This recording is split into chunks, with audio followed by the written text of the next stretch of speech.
What's up, everyone? Welcome to Power Play with CJ Prospect Profiles. Today we're focusing on Jayce Hawryluk of the Brandon Wheat Kings of the Western Hockey League. Draft eligible forward playing alongside was it Quenneville up there, and they're probably the best duo that team's had since Braden Shen and the guy Dallas drafted there, Scott Glennon. A while ago, I should say. And he's him and John Quenneville form a pretty dynamic duo up there. Two very good draft eligible players up there in Brandon. Hawryluk's having a very good second year in the Western Hockey League. 50 points to 52 games. He's plus 11, and really emerging as a top flight, top 2 round pick in this summer's entry draft. I think he'll go somewhere middle of the second round. I'm just looking up right there. He's ranked 42nd among North American skaters. So when you factor in goalies and European players on that, you're looking at right around end of the second round, which is good. Which is a quality value pick. He's not the biggest guy in the world. He's 5'10", 185 pounds.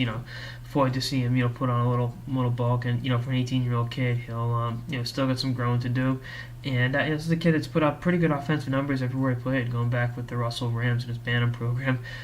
4 years ago, playing Bantam hockey, he had 3 years ago, he had 264 points in 54 games. Obviously it's at the Bantam level, but pretty good league up there in Western Canada. So he's done pretty well up there, Saskatchewan native, and again, bringing a lot to Brandon. He's improved his plus minus, going from minus 18 to plus 11 this season, and that's a step in the right direction. And you got to look at it as there are things to work on. It's not overly physical, but again, not the biggest guy for that matter. But I'd like to see him get more involved. He's got a good shot, and he sees the ice very well, plain and simple. And again, a guy like this in the second round, there's plenty of upside with him, and I like his game. I think, again, there's room for him to grow, but I think 2 more seasons in the Western Hockey League, then an apprenticeship in the AHL, and I think he could be a very good value for you. At the end of the second round, he's not a guy that's going to be a first-round pick, but you can get good value for him. Second-round pick in the Bantam draft, so he's been moderately highly touted all throughout his career.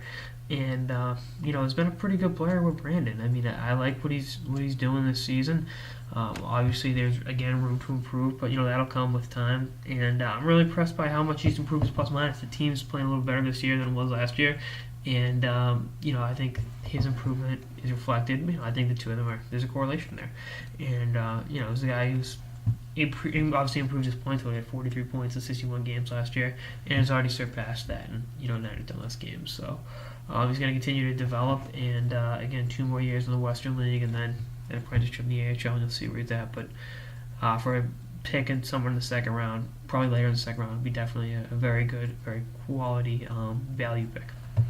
Anyway, that's on this episode of the Power Play with CJ Prospect Profiles with Jayce Hawryluk. Stay tuned for episodes throughout the season and beyond. Later, guys.